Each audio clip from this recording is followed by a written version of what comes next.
자, 첫 번째 허블의 법칙.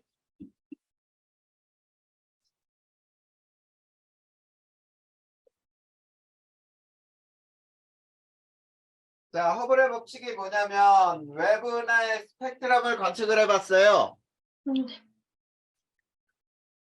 외부 은하의 스펙트럼 관측.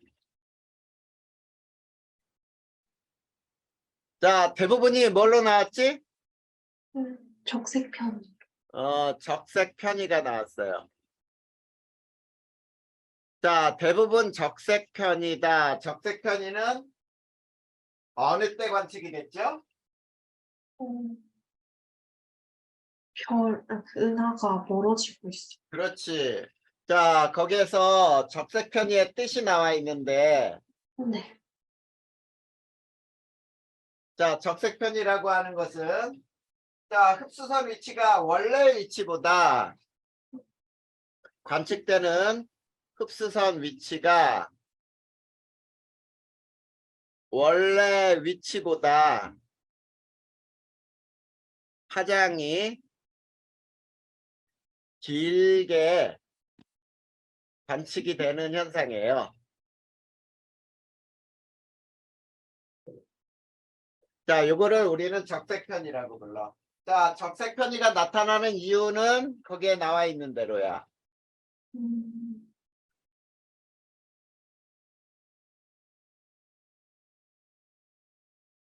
자, 이유는, 자, 외부 은하는 우리 은하로부터 멀어지고 있다, 이런 얘기죠? 네.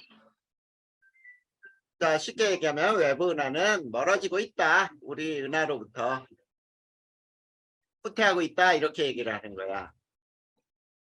자, 그랬을 때 외부 은하의 편의량과 후퇴 속도라는 게 나와 있죠. 이거 반드시 알고 있어야 돼. 네. 외부 은하의 적색 편의와 후퇴 속도. 자, 요 공식 반드시 기억하자. 네. 자, V는 C 곱하기 람다분의 델타 람다라고 표현이 되어 있는데, 자, 이 V가 후퇴 속도예요. 자, C는 빛의 속도인데, 네. 자, 이 빛의 속도는 주어지기 때문에 굳이 안 외워도 되겠지만, 외우고 있는 것도 괜찮아. 30만 킬로미터예요.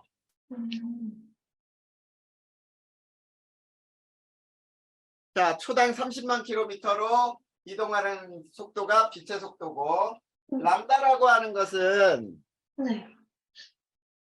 원래 빛의 파장이야.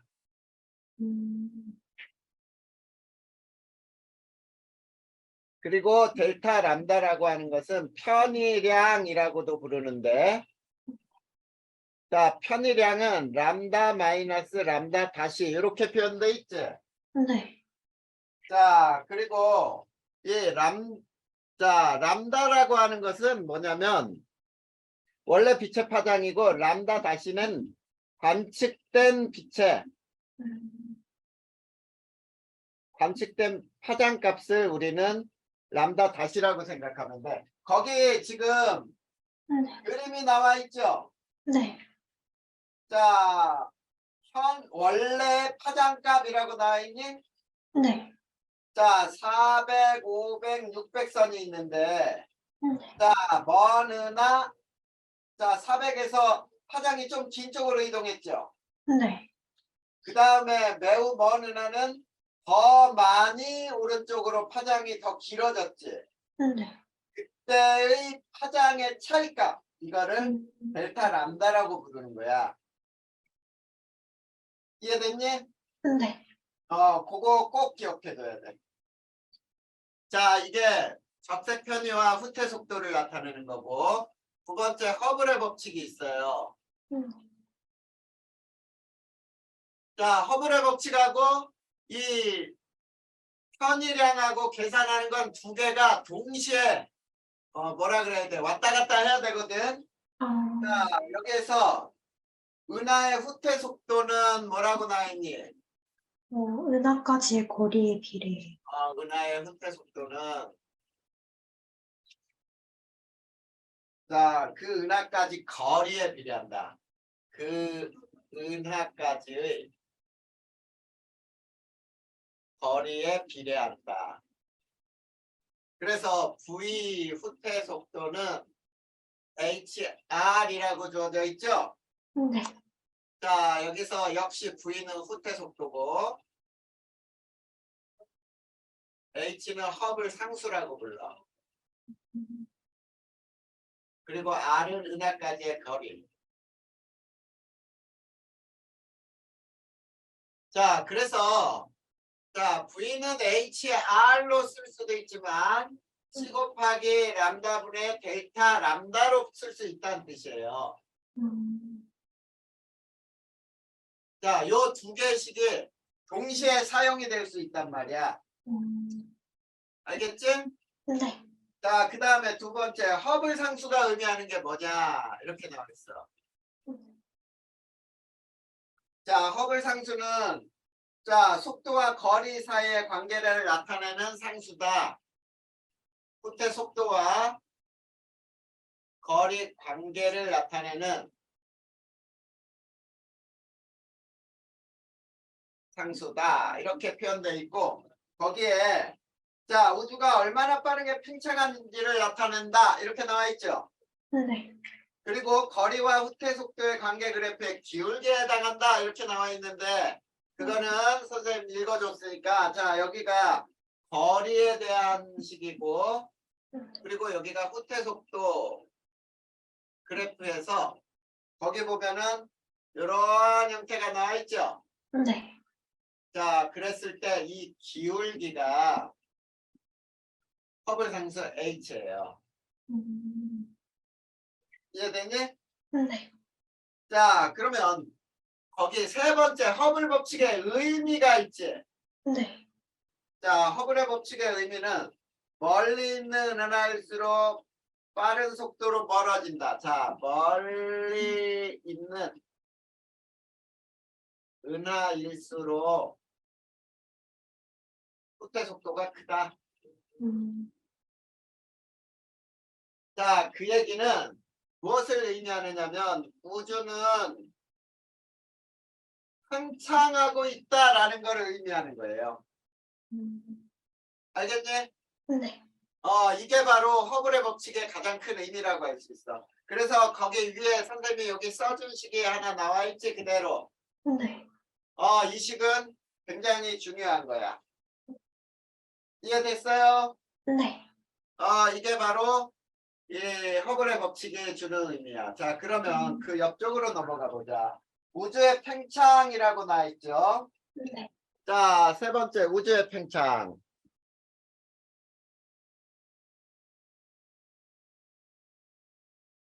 자, 팽창하는 우주에서 있지. 자, 팽창하는 우주의 중심은 없어요. 팽창하는 우주의 중심은 없고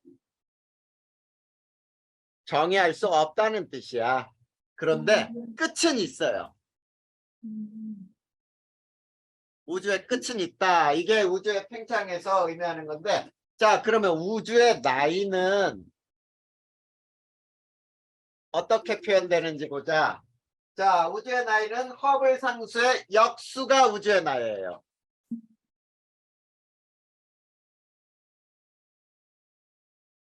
자, 왜 그런지 한번 보자. V는 HR이라 그랬지. 네.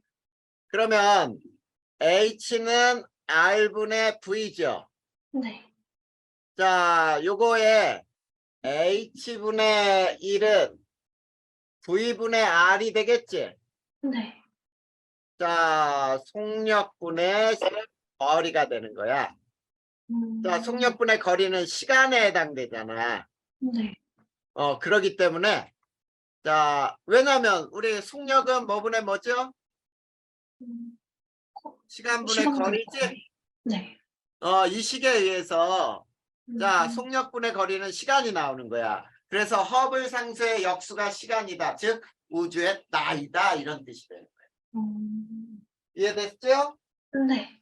그러면 두 번째, 우주의 크기는 어떻게 계산할 것이냐라고 할 때, 자, 관측 가능한 우주의 크기 R은 빛의 속도로 멀어지는 은하까지의 거리다. 자,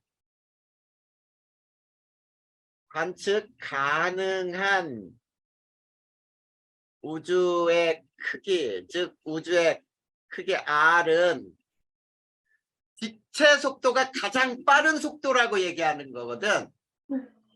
그러면 가장 멀리 있는 그 은하 중에서도 빛의 속도로 멀어지는 게 가장 빨리 멀어진다 이렇게 생각하는 거야. 아, 자, 빛의 속도로 멀어지는 은하까지의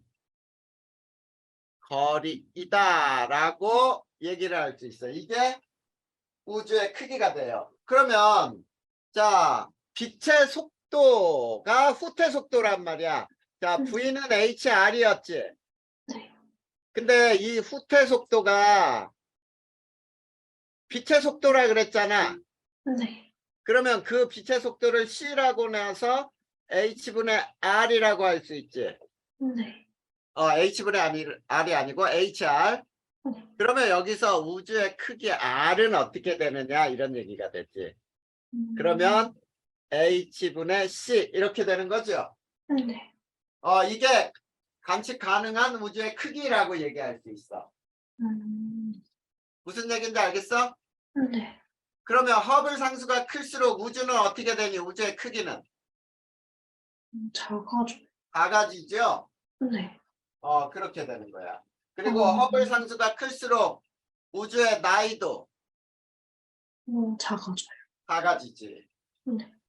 그렇게 얘기할 수 있는 게 바로 팽창하는 우주에서 허블의 법칙을 통해서 알 수 있는 사실들이에요.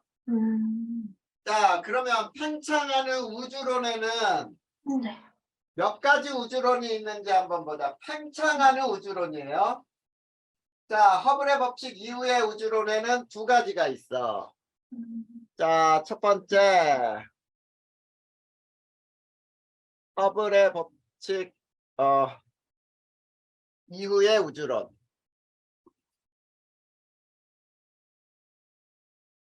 자, 두 가지가 있는데, 자, 첫 번째 빅뱅 우주론이 있고, 그 다음에 정상 우주론이 있어요.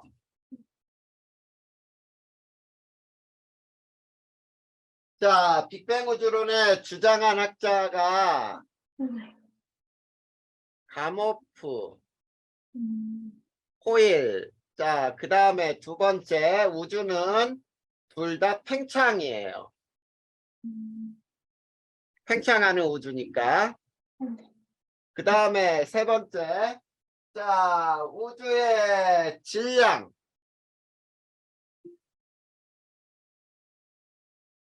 질량은 일정해.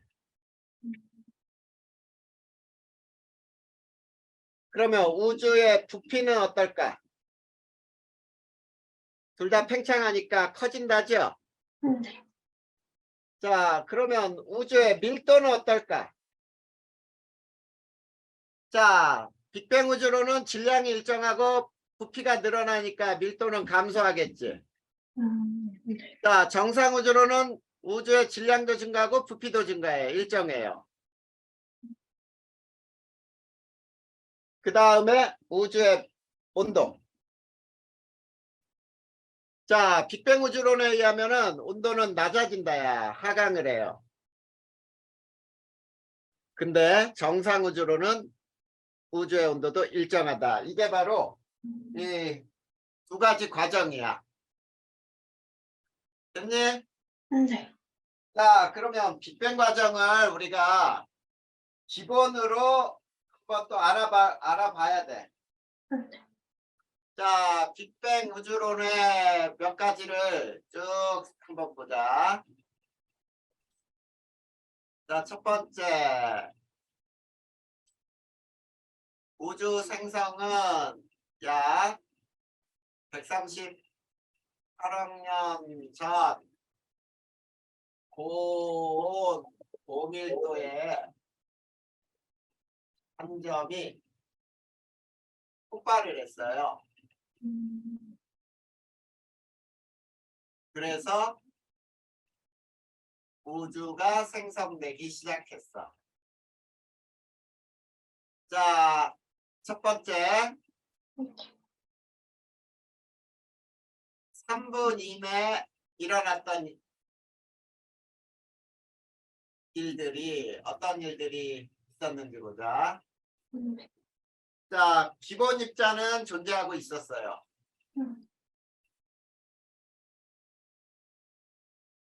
자, 기본 입자는 뭐냐면, 자, 쿼크하고 병입자라고 해서 가벼운 입자들이 존재하고 있었어. 자, 그러다가 이제 어떤 일이 발생하냐면, 자, 양성자가 형성이 돼요. U쿼크가 2개, G쿼크가 1개로, 그 다음에 중성자가 형성이 됐어요. U쿼크는 1개, G쿼크가 2개로 이루어져 있는 게 바로 중성자가 형성된 거야.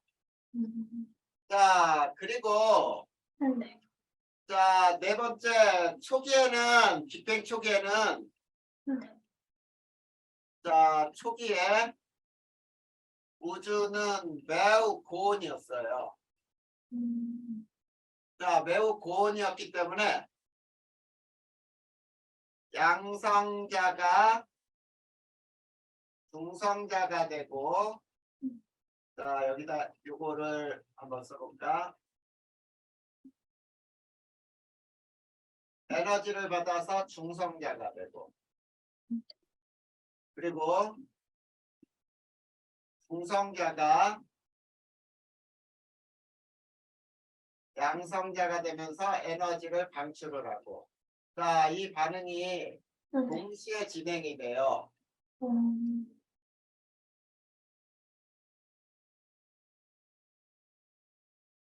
알겠니? 네. 자, 이때는 자, 양성자와 중성자의 비율이 초기에는 양성자 대 중성자 수 비가 1대1이었어요. 그러다가 우주 온도가 하강하여 양성자가 중성자가 되는 반응이 억제가 돼요. 자, 왜 그러냐면 주변에 에너지가 많을 때는 양성자가 에너지를 쉽게 흡수할 수 있었겠지. 근데 주변에 온도가 내려가니까 그만큼 에너지가 부족하니까 에너지를 흡수해서 중성자 되는 반응이 억제가 된단 말이야. 그래서 어떻게 되냐면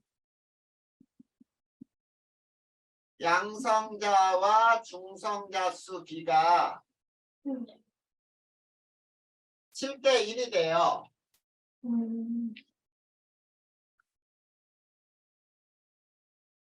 자, 7대1로 변하고, 그 다음에, 자, 두 번째, 빅뱅 3분 후, 원자 핵이 만들어져. 자, 원자 핵이 만들어지는데, 자, 이때, 자, 한번 보자.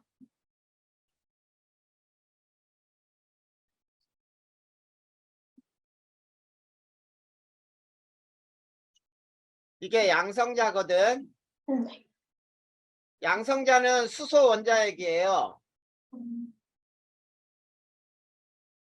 자, 수소 원자핵. 그 다음에 여기에 중성자가 있어, 이렇게. 네. 이게 중성자야. 자, 양성자와 중성자의 비율이 7대 1이죠. 네. 근데 요 중성자 두 개하고 양성자 두 개가 결합한 것이 헬륨 원자핵이 돼요. 음,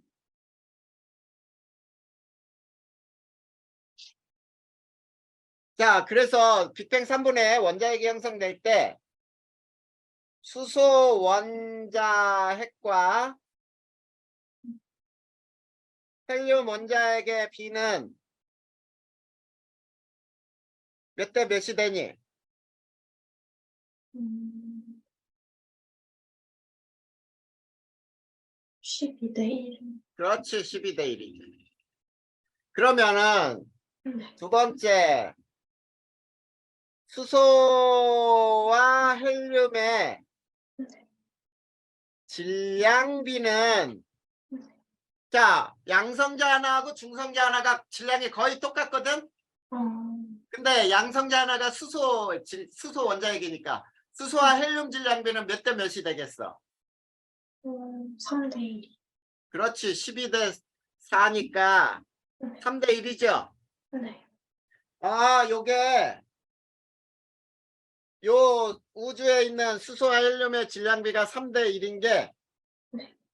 빅뱅 우주론의 한 증거가 돼요. 어, 그래서 빅뱅 우주론이 일어났다는 증거가 수소와 헬륨의 질량비, 우주에 존재하는 이 질량비는 3대 1이라는 게 밝혀져요. 알겠니? 네. 자, 그런데 이게 어떻게 밝혀지냐면, 자, 흡수 스펙트럼의 네. 흡수선을 분석하여 수소와 헬륨의 질량비가 3대 1임이 밝혀지는 거야. 자, 이게 빅뱅 3분 후에 일어났던 현상이에요. 그 다음에 빅뱅 38만 년 후.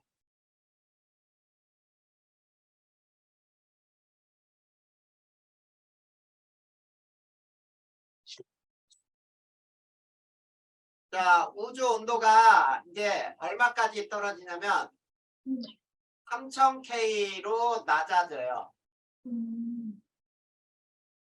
자, 이렇게 낮아지면서 원자핵이 전자를 끌어당겨 중성의 원자가 형성이 돼.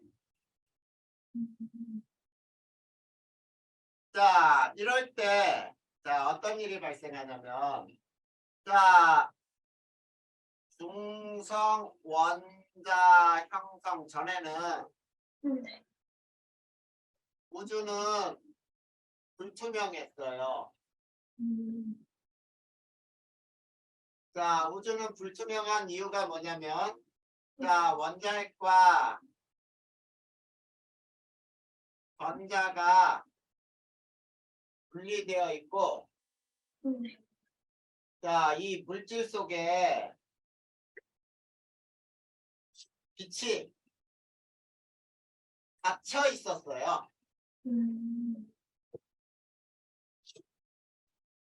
그런데 38만 년 후 중성 원자가 만들어지면서 우주는 중성 원자 형성 시 우주는 투명해져요. 자, 이때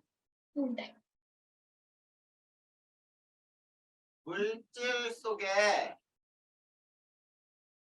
닫혀있던 빛이 전 우주로 거의 고르게 방출이 됐어요. 네. 자, 물질 속에 갇혀있던 빛이 전 우주로 거의 고르게 방출된 이게 뭐냐면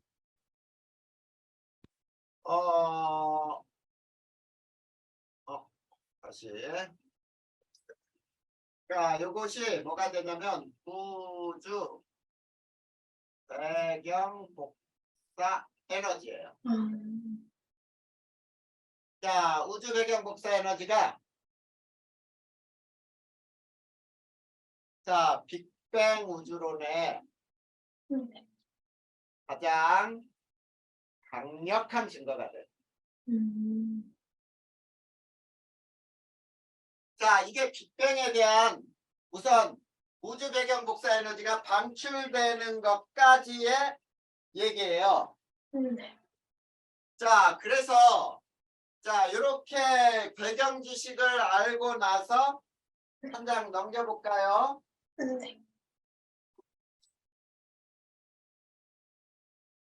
자, 지금 설명한 게 이제 그 뒷장에 쭉 나와. 자, 빅뱅 우주론의 증거 나와 있지? 네. 첫 번째, 우주 배경 복사. 자, 뭐냐면 빅뱅 약 38만 년 후 원자가 형성되면서 물질로부터 빠져나와 우주 전체에 균일하게 퍼져 있는 빛이다, 에너지예요. 알겠니? 네. 자, 예측을 누가 했냐면 가모가 했어요. 자, 우주가 빅뱅으로 팽창한다면 우주 온도가 3000K가 될 때 물질 속에 갇혀있던 빛이 빠져나와 지금쯤이면 자, 거기에 밑줄 한번 그어볼까요? 온도가 낮아지고 파장이 길어짐.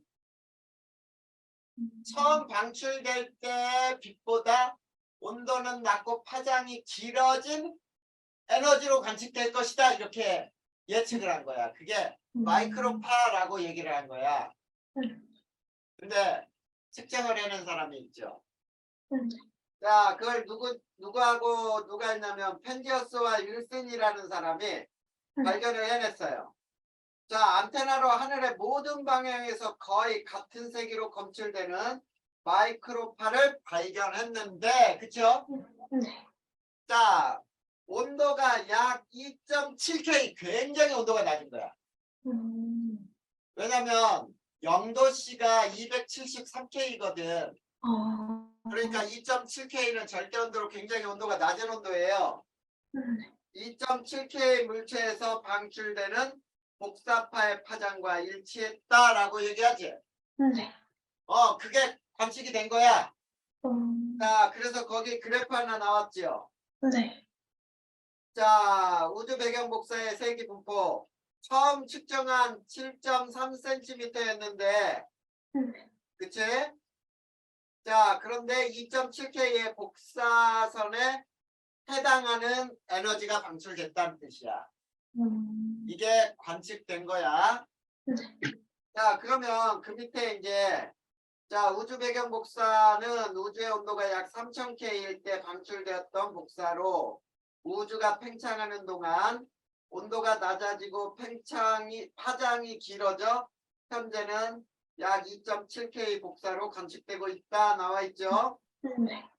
자, 1964년 미국의 펜디어스와 윌슨은 통신위성을 전파 망원경으로 우연히 하늘의 모든 방향에서 같은 세기로 나타나는 약 7.3cm 파장의 전파를 발견했는데 이것이 곧 빅뱅 우주론에서 예상하던 우주 배경 복사임이 밝혀졌다 이렇게 나오잖아. 자, 그래서 거기 보면은 맨 처음에 펜디어스와 윌슨의 지상 관측, 그 다음에 코비 망원경으로 관측, WMAP 망원경으로 관측, 플랑크 망원경으로 관측, 점점점 선명도가 뚜렷해지는 거야. 왜냐하면 과학이 발전하니까 관측 장비가 더 발전하겠죠. 네. 그래서 전 우주에서 거의 고르게 분포하는 에너지를 얻어냈다라는 뜻이야. 이해됐지? 이게 우주 배경 복사 에너지, 즉 빅뱅 우주론의 증거 중 가장 강력한 증거를 관측한 현상이에요. 그 다음에 또 하나, 우주에 존재하는 수소와 헬륨의 질량비. 빅뱅 우주론의 예측을 보니까 우주 초기에 생성된 양성자, 중성자의 개수비는 7대 1이었어. 아까 설명한 거죠? 네. 그리고 핵융합 후 남아있는 수소 원자핵과 헬륨 원자핵의 질량비는 3대 1일 것이다. 이렇게 예측을 했어요. 그랬는데 선스펙트럼의 확인한 질량비를 보니까 흡수선의 분석결과 우주에 존재하는 수소와 헬륨의 질량비는 3대 1임을 알아냈다. 이렇게 나와있죠? 네. 그것이 자 우주 빅뱅 우주론의 증거 두 가지를 측정하고 그게 뭔지를 관측하는 현상이야. 됐나요? 네. 자 여기까지 우선 질문할 거 있어? 아니요. 자 그런데 이 네. 빅뱅 우주론의 한계가 있어요. 자 빅뱅 우주론의 한계는 세 가지 한계가 있어. 첫 번째 우주 지평선 문제.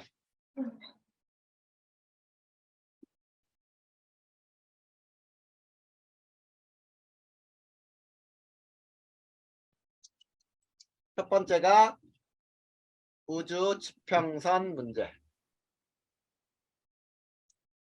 자, 우주 지평선 문제가 뭐냐면, 자, 우주 배경 복사가 모든 방향에서 균일하게 관측된다는 것은 우주의 끝과 끝에 물질 정보 교환이 일어나는데 맞은편 우주 지평선의 두 점은 물질 정보 교환이 일어날 수 없다. 이게 무슨 말인지 알겠니? 잘 모르겠어. 자, 우주의 배경 복사 에너지가 네.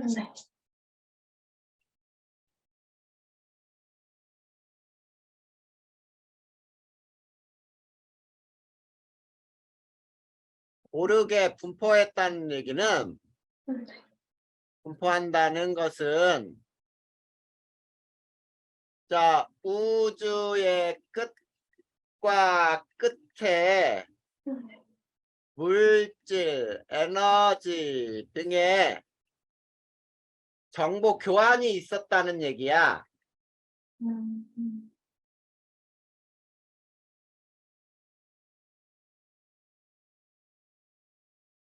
자, 지금 무슨 얘기냐면 요렇게 한번 해보자. 이게 우주라고 해보자. 요 우주의 끝과 끝에 물질이 서로 이렇게 균일하게 섞이고 또 혼합되고 해야 이 전체 우주가 균일해지겠지. 네.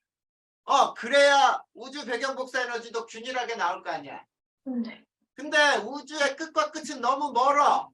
네. 너무 먼데 어떻게 물질 에너지 교환이 일어날 수 있느냐 이런 얘기야. 자, 그런데 자, 끝과 끝에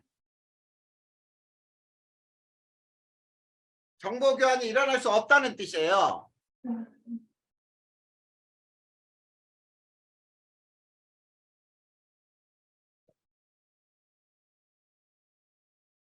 자, 정보 교환이 일어날 수 없으니까 자, 우주에서 관측되는 이 우주 복사 에너지도 많이 있는 곳은 많이 있고 적은 곳은 적어야 되거든. 네. 근데 어떻게 균일하게 분포하느냐? 그럼 균일하게 분포하려면 우주는 균일한 물질이 되기 위해서 균일한 상태가 되기 위해서 물질이나 에너지 교환이 쉴 새 없이 일어났어야 돼 라는 뜻이야. 근데 우주의 끝과 끝이 어떻게 정보를 교환할 수 있느냐 이게 의문이 되는 거지. 자, 이게 우주의 지평선 문제고 두 번째 우주의 편평성 문제.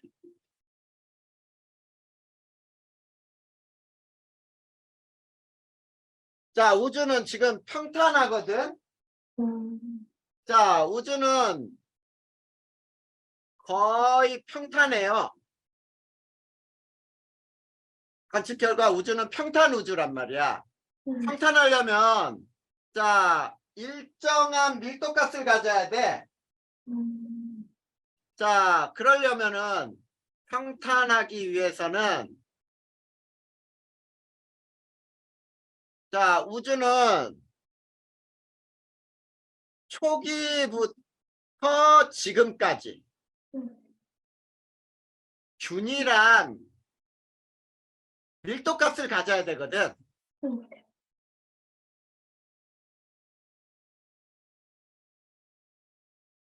그쵸?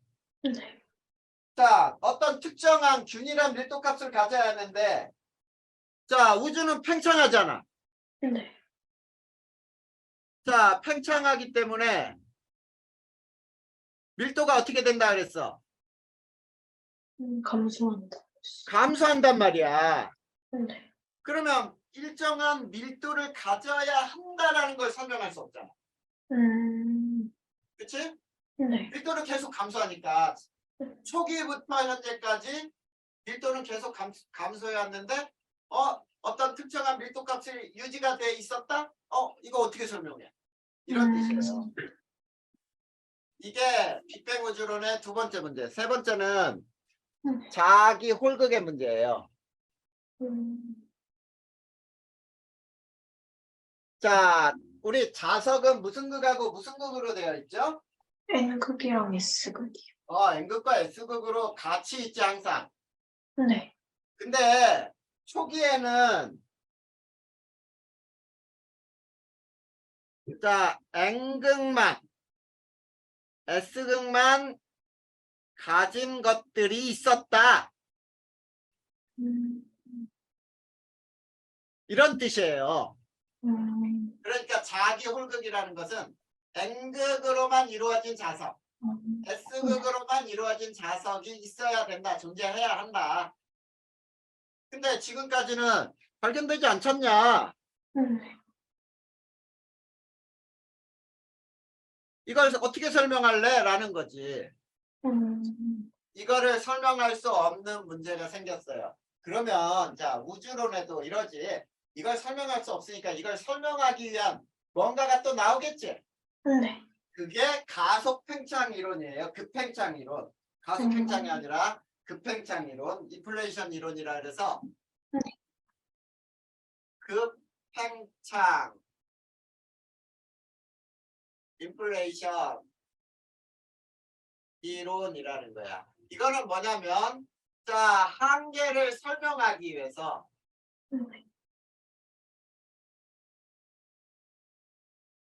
설명하기 위해 제안이 된 것이 급팽창 이론이에요.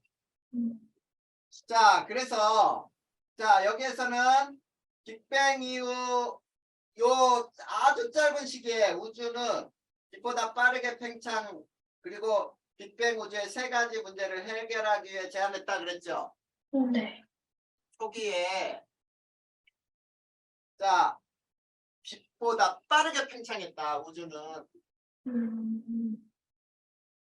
빛보다 빠르게 팽창했다라고 하는 것이 급팽창 이론이야. 이해됐니? 네. 자, 그러면 자, 첫 번째 어떻게 자, 여기에서 이제 우주의 크기가 어떻게 변하는지 봐봐. 자, 우주가 자, 여기는 우주 반지름으로 표현되어 있죠? 네. 그리고 이게 시간인데 자, 우주가 이렇게 증가하다가 초기에 급격하게 커져 이렇게. 자, 여기가 급팽창이 일어나는 부분이야. 알겠니? 네. 요게 급팽창 시기라고 하는데 자, 그러면 이 급팽창 이론으로 저걸 어떻게 해결했는지 보자. 첫 번째. 자, 우주가 전체적으로 공유를 가지고 있더라도 우주 생성 초기에 급격히 팽창하여 공간의 크기가 매우 커지게 되면 관측되는 우주의 영역은 평탄하게 보이게 된다고 주장하므로 우주의 평탄성 문제를 설명하였다. 이렇게 나와 있죠. 네. 자, 우주의 평탄성 또는 평평성 해결을 했어요. 자, 다시 한번 읽어볼 테니까 봐. 네. 자, 우주가 전체적으로 공유를 가지고 있더라도 우주 생성 초기에 급격히 팽창하여 공간의 크기가 매우 커지게 되면 공간이 너무 빠르게 팽창해서 커지게 되면 관측되는 우주의 영역은 평탄하게 보이게 된다라는 뜻이야. 자, 그 다음에 우주의 지평선은 어떻게 해결했는지 봐봐. 네. 자, 우주 생성 초기에 우주가 급팽창하였기 때문에 팽창이 일어나기 이전에 네. 자, 팽창 이전에는 자, 팽창 이전에는 어떠냐면 우주의 크기가 네. 자, 우주의 크기가 우주의 지평선보다 작았어요.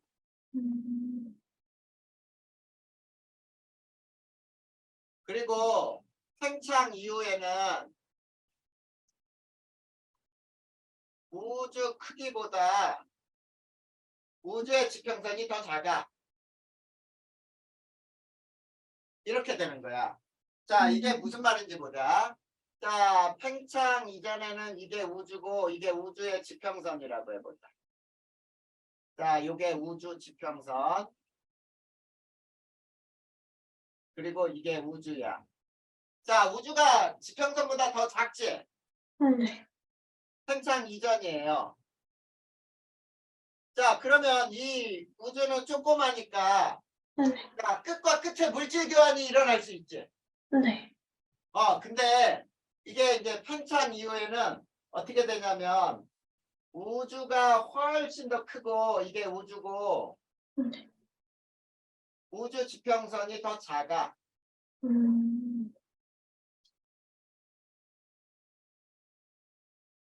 그러니까 균일했던 상태에서 우주가 엄청나게 팽창을 했다 이런 얘기죠. 네. 그러면서 팽창 이전에 균일했기 때문에 우주 배경 복사가 전 우주에 균일하게 분포할 수 있다 이런 얘기야. 이해됐니? 네. 그 다음에 자기 홀극 문제는 어떻게 해결했는지 보자.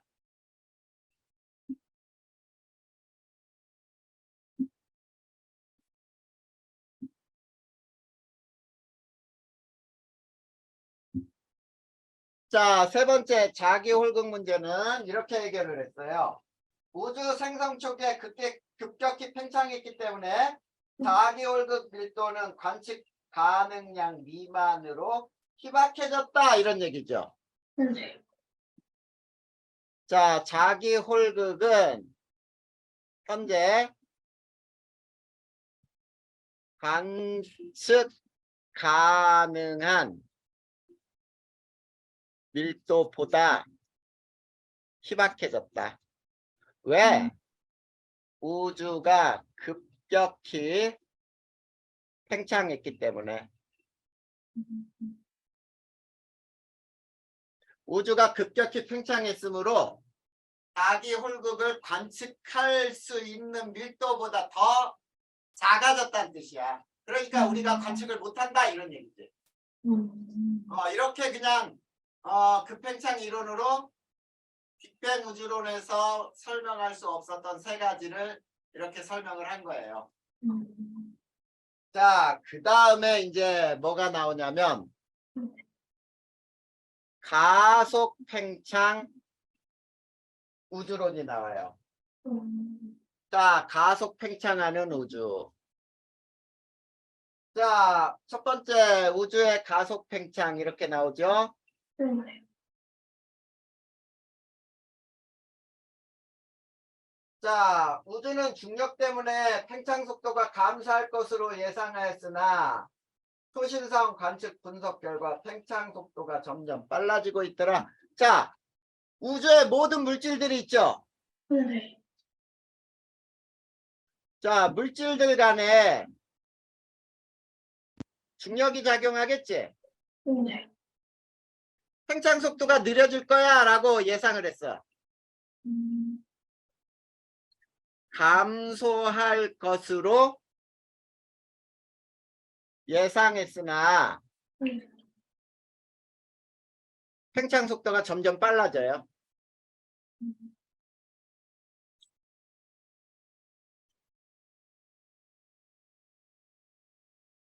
점점 빨라진다.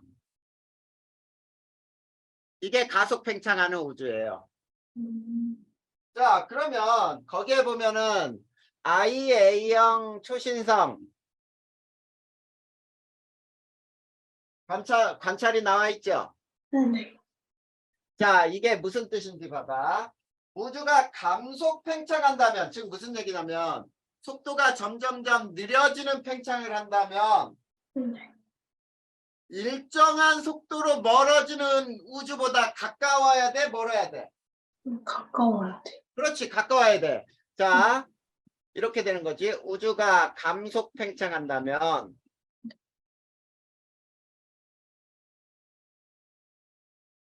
일정한 속도로 멀어지는 우주보다 가까워야 돼요. 그치? 네.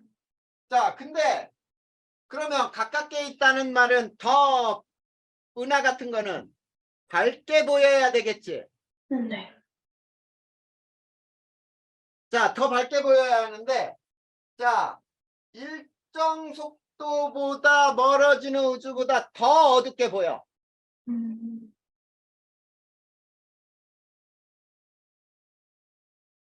자, 초신성 IA형 초신성을 관찰해 보니까 더 어둡게 관찰이 돼.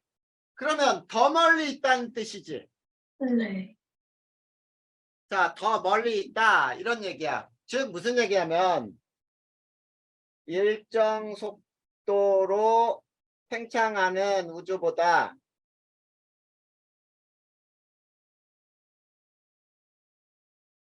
더 멀리 있다는 얘기는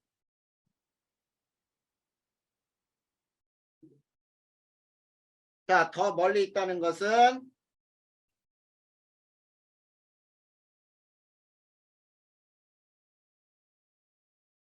자, 속도가 더 빠르게 팽창했다 이런 뜻이지. 네. 이게 바로 가속 팽창하는 우주라는 얘기예요. 음. 이해됐니? 네. 자, 이렇게 해서 가속 팽창하는 우주가 지금 현재는 이렇게 얘기하는구나 이런 뜻이야. 그러면 한 장 넘겨볼까요?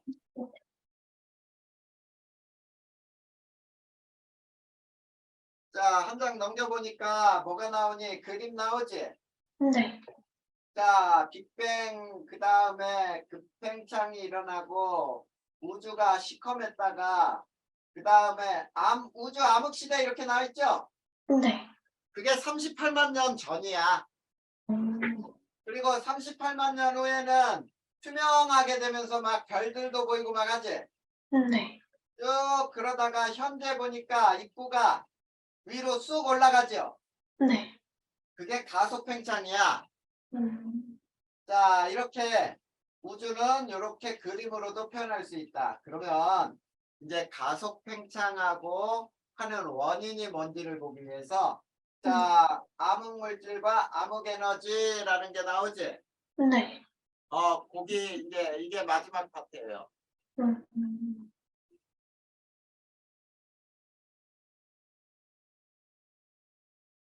자, 암흑물질과 암흑에너지. 자, 첫 번째. 우주의 물질에는 보통 물질이 있어. 네. 자, 보통 물질은 육안으로 볼 수 있는 거예요. 음. 눈으로 관찰할 수 있는 물질이야. 자, 얘네는 빛을 반사시키기 때문이 되겠지? 네. 자, 이런 거는 거기에 나온 대로 뭐 지구, 별, 몸, 지구, 별, 뭐 은하, 우리의 몸, 양성자 음. 등등등 이런 것들은 모두 보통 물질이에요. 자, 우주에서 보통 물질의 밀도는 매우 낮은 밀도로 존재한다. 그러니까 우리가 육안으로 확인할 수 있는 물질은 우주에 굉장히 적다는 뜻이야. 음. 이게 보통 물질이고 두 번째 암흑 물질이 있어요. 눈으로 확인이 안 돼. 네. 자, 빛을 방출하지 않아.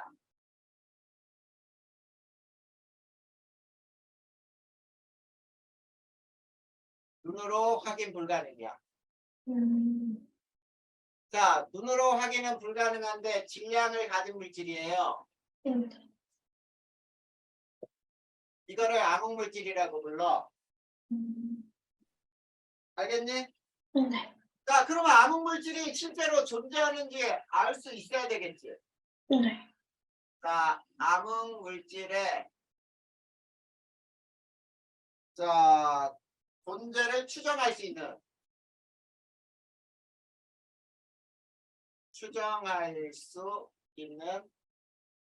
현상들이 나타나요.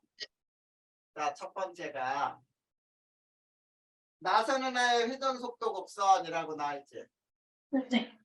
알아둬야 돼. 굉장히 중요해. 나선 은하의 회전 속도 분포를 보면 자, 나선 은하의 중심에서 멀어질수록 회전 속도는 느려질 것으로 예상됐어. 네. 자, 왜 그러냐면 나선 은하 질량은 대부분 중심에 모여 있어요. 음,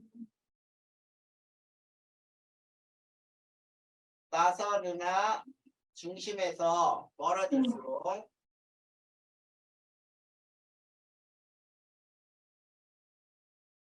회전 속도가 느려질 것으로 예상되었으나 속도가 일정해요. 거의 일정하더라. 자, 일정한 이유가 뭐냐? 속도가 느려지지 않도록 암흑물질이 끌어당긴다라는 뜻이야. 자, 거기에서 보면 은하 외곽에도 질량을 가진 물질이 분포해 있을 것이다. 이런 얘기지. 네. 자, 은하 외곽에도 질량을 가진 물질이 존재하고 있을 것이다. 그런데 이게 육안으로 안 보인다는 얘기야. 그래서 은하까지의 이 거리 그리고 회전 속도를 보면 네. 자, 이렇게 급격히 증가해서 이렇게 될 것으로 이게 예상한 거야. 자, 그런데 얘네들의 실제 관측을 보면 거의 일정해. 자, 이렇게 속도가 거의 일정하게 나타난 이유가 뭐냐? 외곽에도 암흑물질이 존재해서 속도를 느려지지 않도록 하는 무언가가 존재한다. 이런 얘기죠. 그 다음, 자, 중력 렌즈 현상. 자, 우리 외계 행성의 발견에서도 미세 중력 렌즈 현상을 얘기했지. 네. 자, 두 번째.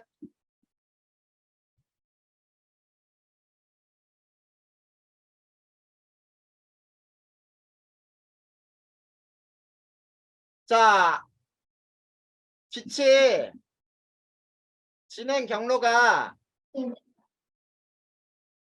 자, 휘어지더란 말이야. 자, 지금 무슨 얘기하면 여기에 사람이 있고 여기에 암흑물질이 있다고 보자. 네. 자, 암흑물질이 있을 때 여기에서 나온 빛이 이렇게 휘어지더란 말이야. 자, 이 빛이 이렇게 휠 수 있는 이유가 뭐겠어? 이 빛을 끌어당기는 뭔가가 있는 거지. 네. 그 암흑물질은 눈에 보이지 않지만 무엇인가에 끌어당기는 힘에 의해서 빛의 진행 경로가 바뀌더라 이런 얘기예요. 이해됐니? 네. 자, 세 번째.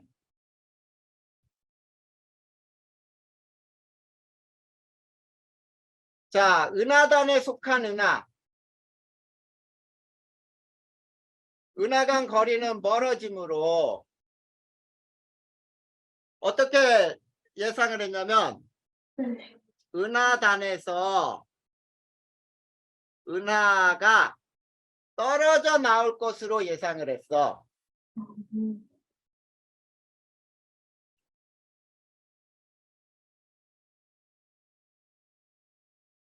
자, 여전히 은하단에 속해 있더라 이런 얘기예요.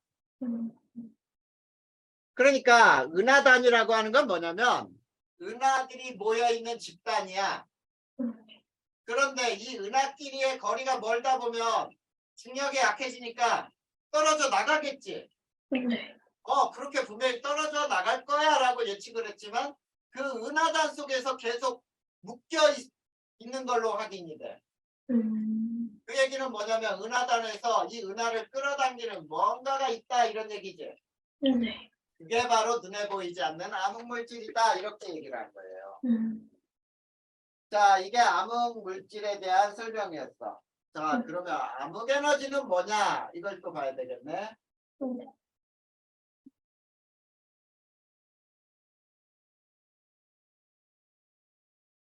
자, 그 다음 네 번째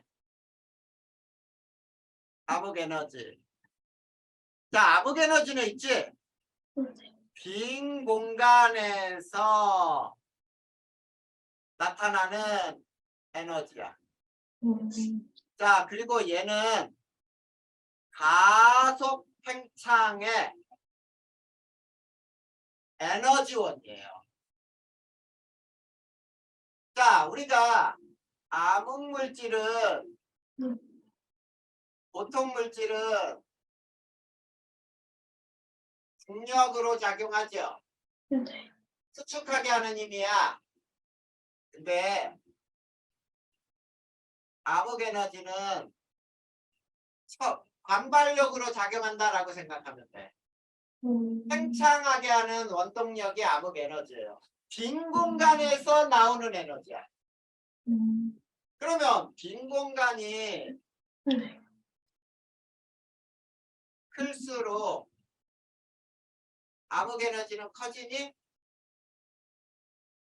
네. 자, 그러면 이렇게 생각해봐. 우주가 팽창할수록 빈 공간이 커지죠. 네. 그러면 암흑에너지 양은 커진다지. 네. 이해되니? 네. 자, 그 설명이 거기 나와 있어요. 자, 중력에 의한 수축. 우주 안에 있는 물질은 중력을 가지고 있어 팽창시키는 어떤 에너지가 없다면 우주는 수축하겠지. 네. 수축해야 돼. 근데 관측 결과 우주는 팽창 속도가 더 빨라지지. 네. 가속 팽창이야. 그러면 가속 팽창을 시키려면 어떤 가속시키는 에너지가 필요하겠지. 네. 그게 암흑에너지더라 이런 얘기예요. 그래서 암흑에너지 읽어보면 우주의 빈 공간에서 나타나는 에너지로 가속 팽창의 원인이 된다 이렇게 나와 있죠. 네. 그래. 그 다음에 암흑에너지와 암흑물질과 암흑에너지의 역할을 한번 보자. 이건 선생님 설명한 그대로야. 네. 암흑물질은 눈에 보이지 않지만 중력으로 작용하죠. 네. 자, 그런데 자, 물질을 끌어당겨 우주 초기에 별과 은하가 생기는데 중요한 역할을 하였다. 이렇게 나오죠. 네. 왜냐하면 물질이 뭉쳐야 별이 될 수 있잖아. 근데 암흑에너지는 빈 공간에서 나오는 에너지므로 우주 크기가 작은 초기에는 거의 존재하지 않았지. 네. 그런데 우주가 팽창할수록 빈 공간이 커지지. 네. 그러면 암흑에너지도 커질 테니까 우주를 가속 팽창시키는 원인이 된다. 이렇게 나와 있잖아. 네. 됐니? 네. 자, 이제 우주의 미래. 여기 요것만 배우면 되겠다. 자, 6번째 우주의 미래.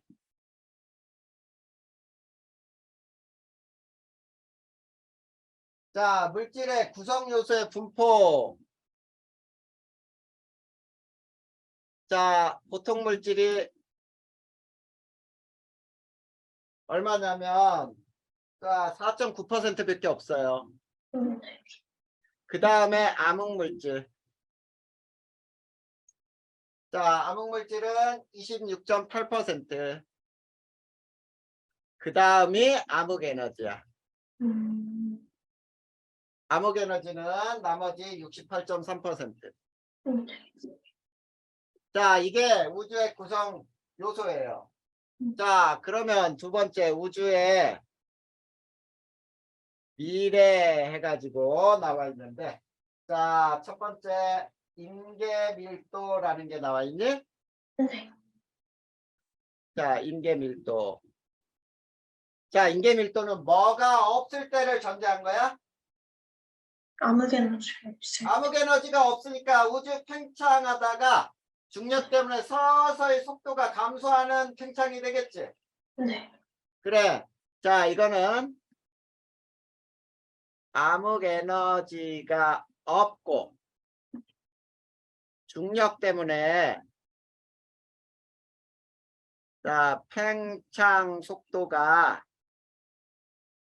자, 느려지다가 거의 팽창을 멈추고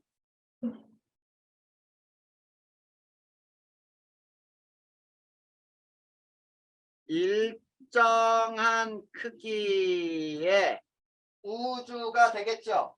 네. 우주를 유지할 때의 우주 밀도예요. 음, 이거를 임계 밀도라고 부르는 거야. 네. 근데 우주의 미래는 세 가지가 있어. 두 번째 우주의 미래. 자, 우주의 미래는 세 가지. 자, 열린 우주. 네. 자, 여기는 임계 밀도하고 우주 밀도를 비교할 때 임계 밀도가 더 크죠? 네. 그 다음에 닫힌 우주. 자, 닫힌 우주는 임계 밀도보다 우주 밀도가 커요. 네. 그러니까 밀도가 크면은 중력이 커지니까 수축하게 되는 거거든. 그 다음에 평탄 우주는 두 개가 같아요. 임계 밀도하고 우주 밀도. 자, 그래서 자, 열린 우주는 영원히 팽창이지. 네. 그 다음에 음의 공률을 갖는다. 그래, 음의 공률. 말 한 장 같이 생긴 게 음의 공률이야. 말 한 장이 어떻게 생겼는지 알지? 말에 네. 얹을 때 여기도 움푹 패이고 옆으로도 이렇게 돼 있지? 네. 자, 이런 것을 음의 공률이라고 불러요. 자, 그 다음에 닫힌 우주는 자, 팽창하다 다시 수축이야.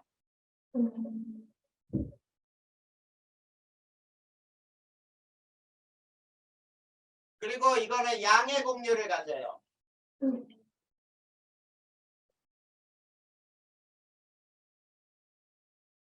그 다음 자, 평탄 우주는 팽창 속도가 0에 수렴해. 팽창 속도가 점점 느려지다가 0에 수렴. 그러니까 0에 수렴한다는 얘기는 완전히 0은 아니고 계속 0에 가까워지는 거죠. 네. 그러면 얘도 우주는 계속 팽창하겠지. 네. 자, 공률은 평탄이야, 평탄. 그래서 공률은 0이라고 불러. 자, 그럴 때 그 밑에 그림이 나와 있어요. 자, 여기가 시간이고 네. Y축은 우주의 크기죠. 네. 자, 그랬을 때 요점이 현재라고 할 때 자,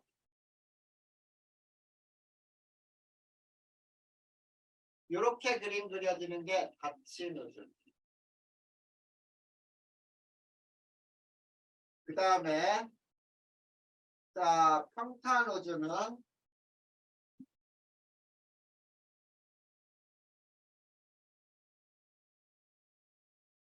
이게 평탄 우주. 그 다음에 열린 우주는 이게 열린 우주. 무슨 말인지 알겠니? 네. 자, 현재까지 자, 팽창 속도가 현재까지야. 네. 현재까지 팽창 속도가 가장 빠른 우주는 누굴까? 닫히는 줄. 그렇지. 왜 닫힌 우주냐면 이게 우주의 현재 크기죠. 네. 근데 이게 시간이잖아. 네. 그러니까 열린 우주는 이만큼의 시간 동안에 우주의 크기는 이만해진 거고. 그 다음에 자, 얘가 평탄 우주. 닫힌 우주는 요만큼의 시간 동안에 크기가 똑같아졌으니까 팽창 속도가 가장 빠르구나 이런 뜻이 되는 거지. 네.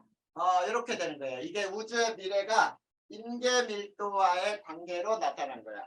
자, 그런데 네. 현재 이제 우리가 사용하는 우주로는 어떻게 사용하냐면, 자,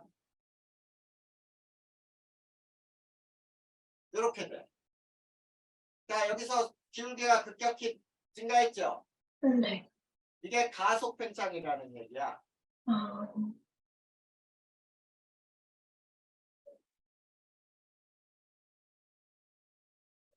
자, 여기 기울기가 굉장히 급했던 거는 급팽창이 되겠지. 네. 급팽창. 이해되니? 네. 이렇게 되는 거예요. 자, 그래서 마지막 장 한번 넘겨봐봐. 거기에서 그림 나와 있지. 가속 팽창하는 우주. 팽창 속도가 일정한 우주. 그 다음에 암흑 에너지를 고려하지 않은 우주. 자, 암흑 에너지를 고려하지 않은 우주는 자, 그다음 물질들 중력 때문에 속도가 점점 느려지다가 거의 0에 수렴하는 우주겠지. 네. 근데 우주의 팽창 속도가 일정하면 처음부터 끝까지 기울기가 일정하겠죠. 네. 근데 지금 현재 우리가 사용하는 거는 기울기가 급격했다가 낮아졌다가 다시 기울기가 급해지지. 네. 이게 바로 가속 팽창하는 우주에 대한 그림이었어요. 이해되니? 네. 자, 그리고 그 밑에 설명 한번 읽어볼까? 과학자들은 최근의 관측 자료를 근거로 현재 우주는 평탄하지만 팽창 속도가 점점 증가하는 것으로 보고 있으며 이처럼 우주의 팽창 속도가 증가하는 것은 청력으로 작용하는 암흑 에너지 때문인 것으로 설명하고 있다. 그리고 현재 우주는 최근에 관측한 결과로 분석하여 팽창 속도가 점점 증가하는 가속 팽창 우주임이 밝혀졌다. 또한 우주의 크기가 0이 되는 점이 대폭발이 일어난 시점이므로 현재부터 이 시점까지의 시간으로 우주의 나이를 추정할 수 있다. 따라서 우주의 나이는 가속 팽창 우주 모형으로 추정한 값이 암흑 에너지를 고려하지 않은 평탄 우주 모형으로 추정한 값보다 많다. 이런 얘기죠. 네. 왜? 현재에서 이게 X축이 시간이니까. 이해됐죠? 네. 그래. 그래서 우리가 3단원까지 끝났어요. 여기까지 질문할 거 있으면 해볼까? 선생님, 근데 청력이 뭐예요? 청력이 서로 미는 힘이 청력이야. 아, 가속도 N극과 N극이 밀지. 네. 그래. 가속 팽창하려면 누군가가 밀어내야 되잖아. 그래야 더 빠르게 팽창하겠지. 이해됐어? 네. 또 다른 질문은? 없었어요. 자, 그러면 오늘 배운 거 가지고 오늘 외우고 또 네. 당분간 며칠은 또 3단원 문제 수능 대비 문제 1, 2를 풀 거야. 네. 외우는 거 충분히 잘 외우고 있어야 되겠지. 네. 우선은 단영이가 가지고 있는 책에 있는 문제 그거 먼저 쭉 한번 풀어보는 게 먼저야.